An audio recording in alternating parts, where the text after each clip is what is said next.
Hello विद्यार्थी मित्रांनो, मी रमाकांत पांचाळ आपल्या या ऑनलाईन प्लॅटफॉर्मवर खूप खूप स्वागत करतो. मी रयत शिक्षण संस्थेच्या Mahatma Gandhi Vidyalaya and junior college Savalaj, taluka Tasgaon, district Sangli या ठिकाणी कार्यरत आहे. आपण 12वीच्या विद्यार्थ्यांसाठी इंग्लिशची सिरीज लॉन्च केलेली आहे. या अगोदर आपण 16 भाग अपलोड केलेले आहेत आणि आज आपण करतोय 17वा भाग. यामध्ये आपण घेतला आहे लेसन 3, ज्याचं नाव आहे the cop and the anthem. आपण घेतोय यामधला एक्स्ट्रॅक्ट 1. कॉप म्हणजे काय? पोलीस. तर पोलीस आणि प्रार्थना गीत जे असतं, आपलं प्रार्थना गीत असतं, जसं आपण नॅशनल अँथम राष्ट्रगीतला म्हणतो, तसंच एक प्रार्थना गीत आणि पोलीस यांचा संबंध या पाठातल्या जो हिरो आहे, जो मेन कॅरेक्टर आहे, जे मेन पात्र आहे, त्याच्याबरोबर कशा प्रकारे आला आहे त्याचं आपण रिलेशन या ठिकाणी बघणार आहोत.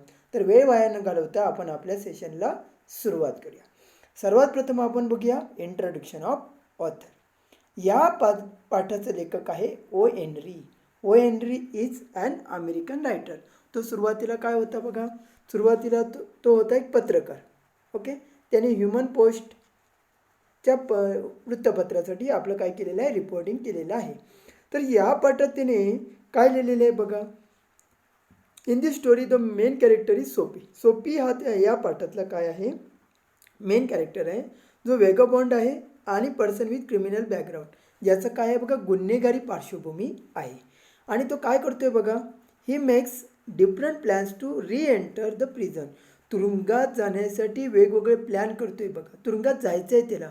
लोक तुरुंगात जाण्यासाठी घाबरतात, तर याला काय करायचं आहे, तुरुंगात जायचं आहे. आणि तुरुंगात जाण्यासाठी तो वेगवेगळे मार्ग कसे अवलंबतो, कारण का as he has no shelter, त्याला काय नाही आहे, निवारा नाही आहे, to protect himself from the severe winter, म्हणजे जी थंडी पडणार आहे, जो हिवाळा पडणार आहे त्याच्यापासून आपलं संरक्षण करण्यासाठी त्याच्याकडे निवारा नाही आहे, म्हणून तो काय करतोय, री एंटर द प्रिझन, तुरुंगात जाण्याचा प्रयत्न करतोय.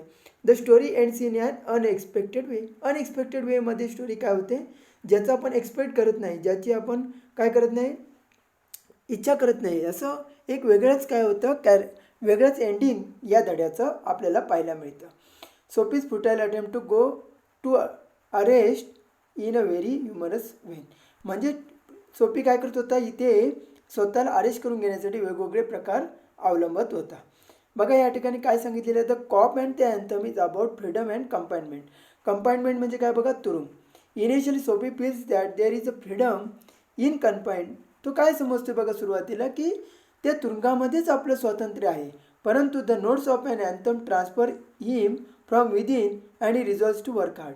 आणि ज्यावेळी तो अँथम जे प्रार्थना गीत ऐकतो त्यावेळी त्याच्यामध्ये काय होतं, एक बदल होतो, ट्रान्सफॉर्म करतो आणि तो स्वतःला काय करतो, की आपण आता कष्ट करायचे हे ठरवतो. परंतु काय होतं त्याचवेळी, सोपी फेसेस द आयरनी ऑफ फेट.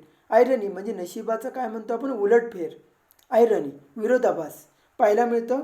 The moment he realizes the real freedom. ज्यावेळी त्याला स्वतःचं खरं स्वातंत्र्य म्हणजे काय याची जाणीव होते, त्यावेळेस काय होतं, काय in taken into confinement, आणि त्याचवेळी त्याला तुरुंगात घेऊन गेलं जातं, तुरुंगात नेलं जातं, ज्यावेळी त्याला त्याचं खरं स्वातंत्र्य कळतं. आपण आता काय करूया, पहिला एक्स्ट्रॅक्ट सुरू करूया. The cop and the anthem. Soapy left his bench and strolled out of the square and across the level sea of asphalt. काय म्हटलं बघा, स्ट्रोल्ड आणि ॲस्फॉल्टचा आपण काय करूया, अर्थ जाणून घेऊया अगोदर. बघा स्ट्रोल म्हणजे काय म्हटलंय, walk in a leisurely way. Leisurely म्हणजे काय, लेजर म्हणजे काय बघा, आळशी, आळसाने चालणे. रिलॅक्स वे, एकदम रमत गमत आपण म्हणतो ना, आपण कसं स्कूलमध्ये जातो, शाळेत जातो, रमत गमत जातो, तशा प्रकारे तो रमत गमत चाललेला आहे. आणि ॲस्फॉल्ट म्हणजे काय बघा, a black sticky substance often mixed in, काय म्हटलं बघा, small stones or sand that is use for roads. बघा डांबरीकरण, डांबरी रोड असतात ना, त्या डांबरी रोडचं जे मिक्सचर टाकलं जातं रोडवरती, ते तुम्ही बघता कसं असतं, ते काळं मिक्सचर असतं डांबरामध्ये तयार केलेलं. मग आता काय म्हटलं बघा या ठिकाणी, की सोपी कॅरनी काय केलं, आपला जो ज्या ठिकाणी तो बसला होता ती जागा सोडली आणि स्ट्रोल्ड आउट. स्ट्रोल्ड आउट म्हणजे अगदी रमत गमत चालणे. कुठे निघालं, तो square and across level sea of asphalt. Level sea म्हणजे त्या ठिकाणी बघा डांबरीकरणाचे रस्ते आहेत, where Broadway and Fifth Avenue flow together. म्हणजे जो ब्रॉडवेचा जो रस्ता आहे आणि हा पाचवा अव्हेन्यूचा जो रोड आहे ते एकत्र येतात. आणि पुढे काय केलं बघा, अप ब्रॉडवे म्हणजे ब्रॉडवेच्या वरच्या दिशेला तो निघाला. ही टर्न वरच्या दिशेला निघाला and stop at a luxurious cafe. Luxurious cafe म्हणजे काय, एकदम भारी दिमागदार जो कॅफे होता, जो श्रीमंताचा असा कॅफे होता, लक्झरियस कॅफे. आपण म्हणतो ना 5 स्टार हॉटेल, लक्झरियस हॉटेल आहेत, तसं लक्झरियस कॅफेच्या जवळ तो थांबला. पुढे काय म्हटलं बघा, सोफी हॅड कॉन्फिडन्स. काय आहे, त्याच्याकडे आत्मविश्वास आहे. आत्मविश्वास होता, ते हॅड म्हटले, आत्मविश्वास होता कशावरती, स्वतःवरती. Himself from the lowest button of his waist upward. आता कुठून कुठपर्यंत बघा, lowest button of his waist upward म्हणजे त्याने जो कोट घातला आहे त्या कोटच्या खालच्या बटनापासून वरच्या बटनापर्यंत कुठून कुठपर्यंत कॉन्फिडन्स आहे बघा. त्या कोटाच्या, हा समजा कोटाची बटणं आहेत, तर या खालच्या बटनापासून वरच्या बटनापर्यंतच फक्त त्याला कॉन्फिडन्स आहे.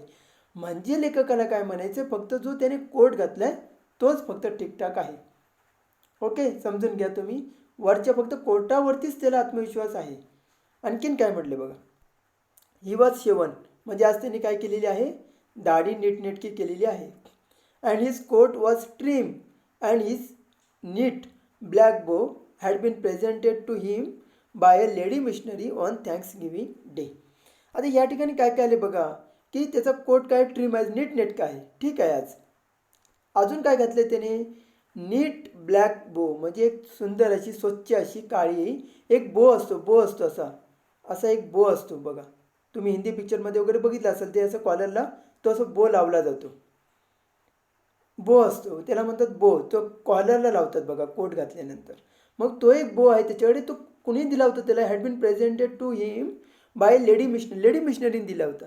कधी दिला होता, थँक्सगिव्हिंग डेला. आता थँक्सगिव्हिंग डेच्या बद्दल थोडीशी माहिती आपण घेऊया.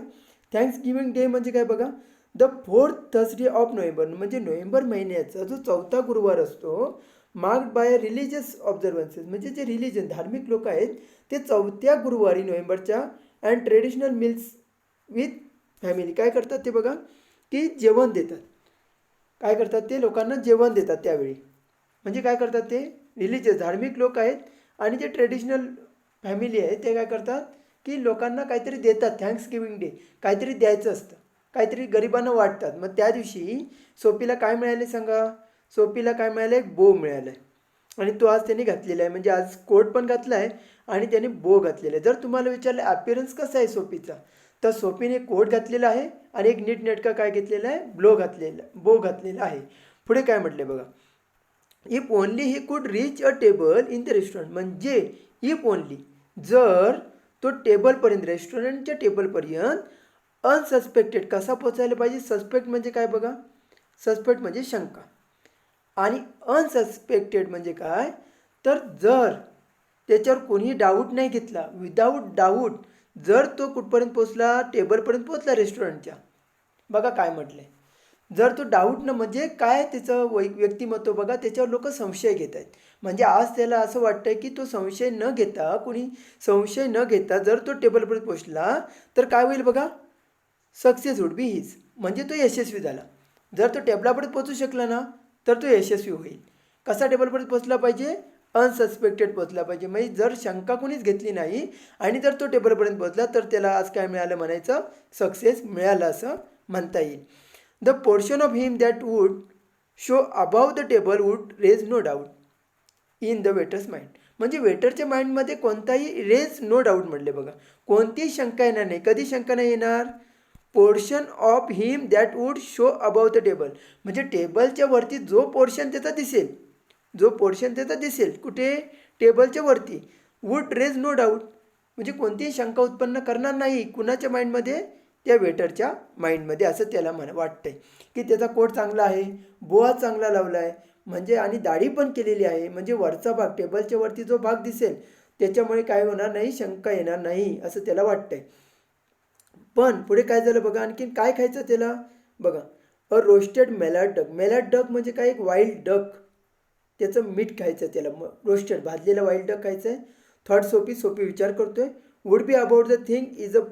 आणखीन काय घ्यायचं आहे, विथ बॉटल ऑफ वाईन आणि त्याला काय घ्यायचं आहे, एक बॉटल ऑफ वाईन घ्यायची आहे. आणि काय म्हटलं बघा, अँड देन सम चीज घ्यायचं आहे, अ कप ऑफ कॉफी घ्यायचं आहे अँड अ सिगार. बघा, जर तुम्हाला असं विचारलं की सोफीला हॉटेलमध्ये काय काय खायचं आहे किंवा काय काय घ्यायचं आहे, तर त्याला रोस्टेड मलाड डक घ्यायचं आहे.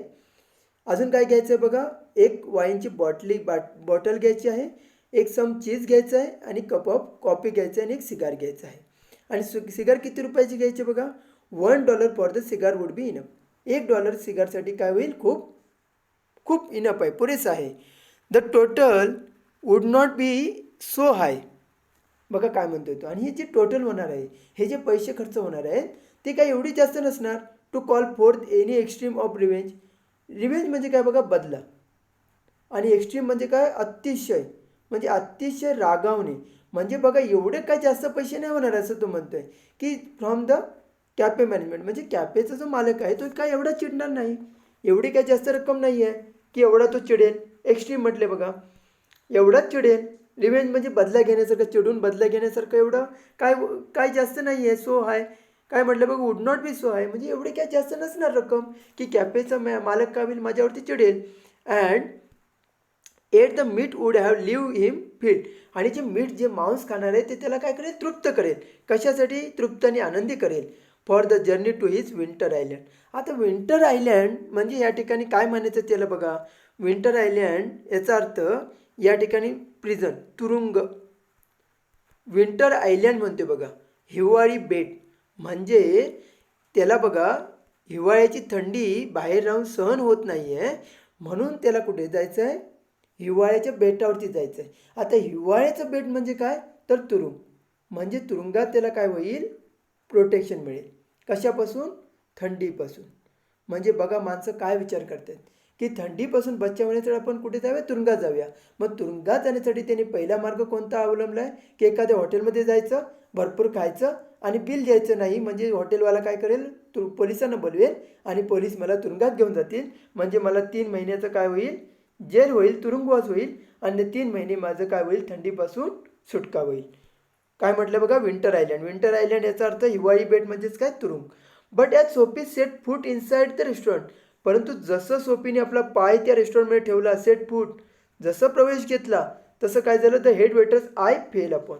आता आय फेल अपॉन म्हणजे काय, डायरेक्टली अर्थ घ्यायचा आहे का डोळे खाली पडले, तर आय फेल अपॉनचा अर्थ असा घ्यायचा आहे की सॉवर नोटीस. म्हणजे ते हेड वेटरच्या काय झालं, लक्षात आलं. काय लक्षात आलं, किंवा त्याची नजर पडली. कशावरती नजर पडली बघा, टॅटर्ड ट्राउझर्स. टॅटर्ड म्हणजे काय, म्हणजे बघा फाटलेली, फाटलेली काय आहे, त्याची विजार आहे. मगापासून आपण चर्चा करतोय की तो का असं म्हणत होता की कोटाच्या खालच्या बटनापासून वरच्या बटनापर्यंत त्याला कॉन्फिडन्स आहे, कारण त्याची विजार काय आहे, फाटलेली आहे. म्हणून तो फक्त कोटाचा संदर्भ देत होता. आणि काय म्हटले बघा, डेकेडंट. डेकेडंटचा अर्थ पण पाहून घेऊया. डेकेडंट, डेकेडंट म्हणजे काय बघा, ओल्ड अँड वॉर्न आउट. म्हणजे जुनी आणि फाटलेले काय आहे त्याचे बघा, डेकेडंट शूज म्हटले. मग या बघा वेटरचा, हेड जो वेटर आहे त्याचं लक्ष कशावरती पडलं, टॅटर्ड ट्राउझरवरती. आणि डेकेडंट शूज म्हणजे अगदी जीर्ण झालेले फाटके शूज त्याने घातलेत. वरती कोट चांगला घातला आहे परंतु विजार त्याची फाटलेली आहे आणि त्याचे शूज अगदी काय झालेले आहेत, खूप वर्ष वापरून जीर्ण झालेले आहेत आणि फाटलेले आहेत. मग काय झालं, मग तो वेटर त्याला घेईल का, लक्झरियस कॅफे आहे तो लक्झरियस कॅफेमध्ये अशा माणसाला घेईल का, फाटक्या विजारवाल्या, तर नाही घेणार. स्ट्रॉंग अँड रेडी हँड्स म्हणजे जे तयारच होते आणि सशक्त हँड्स होते. Turn him about. बघा, टर्न हिम अबाउट, त्याला बाहेर ढकललं लगेच त्या वेटरने. त्याचे मजबूत हात होते, तयारच हात होते. लगेच त्याला काय केलं, बाहेर ढकललं. And conveyed him in silence and haste to the sidewalk. आणि त्याला काय केलं, अगदी रस्त्याच्या शेजारी नेऊन सोडून दिलं. कॉन्वेड हिम, वळवलं तिकडून बाहेर. सायलेन्स अगदी शांततेत. आणि हेस्ट टू द साईडवॉक, आणि रस्त्याचं काय केलं, साईडला त्याला काय झालं, नेऊन सोडलं.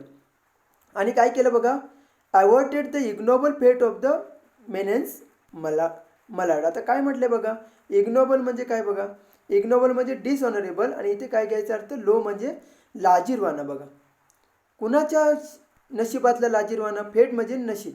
मग इग्नोबल नशीब म्हणजे लाजीरवाना जो प्रकार आहे तो कोणाच्या नशिबात येणार होता, त्या डकच्या नशिबात. आणि तो वाचवला कोणी, अवॉर्डेड वाचवला. कोणी वाचवला, या हेड वेटरने वाचवला. म्हणजे तुम्हाला लक्षात येतं आहे का या ठिकाणी, तो सोफी जाऊन ते मलाड खाणार होता आणि त्याचे पैसेही देणार नव्हता, म्हणजे ते मलाडचे पैसे मिळणारच नव्हते. म्हणजे मलाडच्या आयुष्यात काय होता, लाजिरवाणा प्रकार होता. तो कोणी वाचवला, त्या हेड वेटरने वाचवला. कशा प्रकारे वाचवलं, त्या सोफीला काय केलं, दरवाज्यातूनच बाहेर हाकललं. म्हणून तो काय म्हणतोय बघा, की लाजिरवाणा प्रकार जो येणार होता मलाडच्या नशिबात, तो वाचवला गेला. लक्षात घ्या अर्थ याचा काय होतोय तो. पुढे काय म्हटलं बघा, सोफी टर्न ऑफ ब्रॉडवेच्या विरुद्ध दिशेने निघाला. It seem that his route to coveted island. Coveted म्हणजे काय बघा, कॉव्हेटेड याचा अर्थ आहे ग्रेटली डिझायर्ड, म्हणजे तुम्ही जास्त इच्छा करता एखाद्या गोष्टीची, त्या गोष्टी म्हणजे कॉव्हेटेड. तुम्ही जास्त इच्छा करता एखाद्या गोष्टीची म्हणजे कॉव्हेटेड. आता काय म्हणायचं लेखकाला बघा या ठिकाणी, की सोफी काय करतोय, कॉव्हेटेड आयलंड म्हणजे त्याला खूप इच्छा आहे कुठे जायची, ते बेटावर जायची, म्हणजे तुरुंगात जायची खूप इच्छा आहे. परंतु हा मार्ग काय नाही आहे, was not to be an easy one. हा मार्ग सोपा नाही आहे. कुठला मार्ग सोपा नाही आहे, तुरुंगात जाण्याचा मार्ग सोपा नाही आहे, हे त्याच्या लक्षात आलं. कुणाच्या लक्षात आलं, सोफीच्या. आता एक प्रकार त्याने करून बघितला, तरी तो तुरुंगात गेला का, नाही गेला. म्हणून तो काय म्हणतोय, की तुरुंगात जाण्याचा म्हणजे त्याच्या डिझायर आयलंड म्हणजे त्याच्या इच्छित स्थळी, खूप त्याला इच्छा आहे जाण्याची, त्या स्थळी जाण्याचा मार्ग काय नाही आहे, इझी नाही आहे. Some other way of entering the limbo must be device. आता लिंबो याचा अर्थ समजून घेऊया आपण. लिंबो म्हणजे काय बघा, border place between heaven and hell, म्हणजे नर्क आणि स्वर्ग यामधला जो एक मध्यभाग असतो, एक बॉर्डर असते, त्याला आपण म्हणायचं लिंबो. म्हणजे आता तुम्हाला काय करायचं आहे, स्वर्गात जाण्यासाठी किंवा त्या आयलंडमध्ये जाण्यासाठी स्वर्ग आणि नरकच्या मध्ये जो एक भाग आहे, म्हणजे तो तुरुंग आहे. तुरुंग म्हटले बघा, स्वर्ग आणि नरक या दोघांच्या मध्ये, स्वर्ग आणि नरक या दोघांच्या मध्ये एक जो भाग आहे, तिथे जाण्यासाठी काय करावं लागेल, अजून एखादी युक्ती आपल्याला करावी लागेल असे त्याला वाटते. पुढे बघूया आता आपण काय करूया, क्वेश्चन आन्सर बघूया. फर्स्ट पार्ट आहे तो ग्लोबल अंडरस्टँडिंगचा. त्यामध्ये काय सांगितलं बघा, नेम द फॉलोइंग, म्हणजे जी गोष्ट सांगितली आहे त्याचं आपल्याला नाव सांगायचं आहे. This is where Soapy stopped at, म्हणजे सोफी कुठे थांबला, तर ॲट लक्झरियस कॅफे. इथे चुकून केअर झाले बघा, या ठिकाणी काय पाहिजे, लक्झरियस कॅफे. तो कुठे थांबला, लक्झरियस कॅफेच्या या ठिकाणी थांबला. This had been a gift to Soapy. सोफीला काय गिफ्ट मिळालं होतं बघा, अ नीट ब्लॅक बो मिळाला होता. बो पाहिजे इथे. त्यानंतर पुढे बघा काय सांगितलं आहे, this is what Soapy wanted to eat. काय खायचं होतं बघा त्याला, द रोस्टेड मला डक आणि चीज खायचं होतं. This is what Soapy wanted to drink. Drink काय करायचं होतं त्याला, अ बॉटल ऑफ वाईन आणि cup of coffee. This is what the head waiter notice. Head वेटरने काय नोटीस केलं, सोफी स्टॅटर्ड ट्राउझर, फाटलेली जी विजार होती ती, and old shoes. This is where Sophie was left by head waiter. आणि head वेटरने त्याला कुठे आणून सोडलं, ऑन द साईडवॉक, कुठे रस्त्याच्या शेजारी आणून त्याला सोडलेलं आहे. पुढे काय म्हटलं बघा, पुढे बघूया आपण कॉम्प्लेक्स फॅक्च्युअलचे question. Give reasons and complete the following. Soapy had confidence in himself because. सोफीला स्वतःमध्ये कॉन्फिडन्स होता का, तर पहिली गोष्ट म्हणजे त्याने शेवण केली, आज दाढी केली. हिज कोट वॉज ट्रिम, त्याचा कोट आज ठीकठाक होता. And he had neat black bow, आणि त्याने बो लावलेला आहे. The portion of him that showed above the table looked respectable and would raise no doubt in the waiter's mind. आणि टेबलाच्या वरती जो भाग दिसेल तो काय, रिस्पेक्टेबल आहे, आदरणीय भाग आहे, म्हणजे रिस्पेक्ट करेल कोणतरी बघून. And would raise no doubt म्हणजे शंका येणार नाही कुणाच्या माइंडमध्ये, वेटरच्या माइंडमध्ये. The head waiter of the luxurious cafe did not allow Soapy to enter because. मग त्या हेड वेटरने आतमध्ये त्याला एंट्री का नाही दिली, तर आपण बघितलं का नाही दिली, कारण हे त्याने बघितलं सोफी स्टॅटर्ड ट्राउझर, फाटलेली ट्राउझर बघितली. And old worn out shoes, आणि जुने अगदी जीर्ण झालेले शूज बघितले. And knew that Soapy would not have money to pay for a meal. आणि त्याच्या लक्षात आलं की सोफीकडे पैसे नाही आहेत जेवणाचे पैसे भरण्यासाठी. पुढे काय म्हटलं बघा, इन्फरन्स आणि इंटरप्रिटेशनचे प्रश्न बघूया आपण. Pick out the lines from the text which show that. असे दाखवणारे आपण लाईन शोधायचे आहेत. Soapy wants to enter the cafe for 2 reasons. कोणत्या 2 रिझनसाठी सोफीला कॅफेमध्ये जायचं आहे. पहिलं बघा, त्याला काय खायचं आहे, रोस्टेड मला duck. Third, Soapy would be about the thing with a bottle of wine and then some cheese, a cup of coffee and cigar. आणि काय म्हटलं बघा, the meat would leave him filled, आणि तो तृप्त होईल ते जेवण, ते मीठ खाऊन. आणि काय होईल, happy for the journey to his winter island. आणि विंटर आयलँडमध्ये जाण्यासाठी तो आनंदी आणि तृप्त होईल. ही 2 कारणं आहेत की ज्यामुळे त्याला कॅफेमध्ये जायचं होतं. Sophie was afraid that he won't be able to enter the prison. म्हणजे सोफीला का भीती वाटते की तो तुरुंगात जाऊ शकत नाही, तर काय बघा, असं कोणत्या वाक्यावरून कळलं आपल्याला, it seem that his route to the coveted island was not to be an easy one. Some other way of entering the limbo must be devised. या वाक्यावरून आपल्याला कळतं की तो काय नाही आहे, तुरुंगात जाण्यासाठी ॲबल नाही आहे. आपल्याला पर्सनल रिस्पॉन्स विचारलेला आहे. बघा personal response, give your opinion about Sophie's desire to enter prison. आता सोफीला तुरुंगात का जायचं आहे त्याबद्दल बघा तुमचं ओपिनियन द्या असं म्हटलेलं आहे. I find it very strange. आपल्याला काय वाटलं? स्ट्रेंज म्हणजे अपरिचित, अगदी काय वेगळंच वाटते आपल्याला. That a person can actually wanted to enter prison. बघा काय म्हटलं आहे की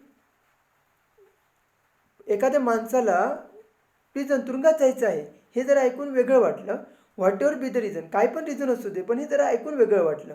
at least from what I know about a prison, म्हणजे मला जितकं माहीत आहे दे आर टेरिबल प्लेसेस, अगदी भयानक जागा आहेत त्या. And one has a very difficult time there. आणि प्रत्येकाला काय होतं, एखाद्या माणसाला खूप कठीण प्रसंग, कठीण वेळ किंवा खूप वाईट वेळ त्या ठिकाणी तुरुंगात येते. However Sophie was obviously been to prison before. म्हणजे काय झालं, सोफी याच्यापूर्वीसुद्धा तुरुंगात गेलेला आहे. And probably enjoys the free food and protection from the winter that he gets there. म्हणजे तिथे त्याला काय मिळतं, आयतं जेवण मिळतं आणि त्याला काय मिळेल, प्रोटेक्शन काय मिळेल, सुरक्षा मिळेल. कशापासून? Winter that he gets there. म्हणजे विंटरमध्ये ज्याचं जे हाल होतात बाहेर ते हाल होणार नाही, त्याच्यापासून संरक्षण त्याला तुरुंगामध्ये गेल्यानंतर मिळेल. आणि आता आपण बघूया language study, grammar. If only he could reach a table in the restaurant unsuspected, success would be his. Rewrite using unless. जेव्हा पण अनलेस वापरतो त्यावेळी अनलेस नंतर आलेल्या वाक्यात काय करायचं, नकार काढून टाकायचा आणि दुसऱ्या वाक्यात नकार असेल तर तो आहे तसं ठेवायचा आणि नसेल तर तो लावायचा. मी अनलेसचा पार्ट काय करेन तुमच्यासाठी वेगळा, मी एक सेपरेट पार्ट अपलोड करेन, तेव्हा तुमचे सर्व डाऊट मी क्लिअर करेन. बघा या ठिकाणी काय म्हटलं, if only he could reach a table in the restaurant unsuspected, success would be his. दोन्ही वाक्य होकारार्थी आहेत, म्हणून पहिल्या वाक्यामध्ये काय होईल बघा, अनलेस नंतर होकारच येईल. Unless he could reach a table in the restaurant unsuspected, comma द्यायचा आहे आणि सक्सेस वुड बी हिज. पोचल्याशिवाय काय होणार नाही, त्याला सक्सेस मिळणार नाही. पुढे काय म्हटलं आहे बघा, $1 for the cigar would be enough. आपल्याला काय करायचं, क्वेश्चन टॅग ॲड करायचा आहे.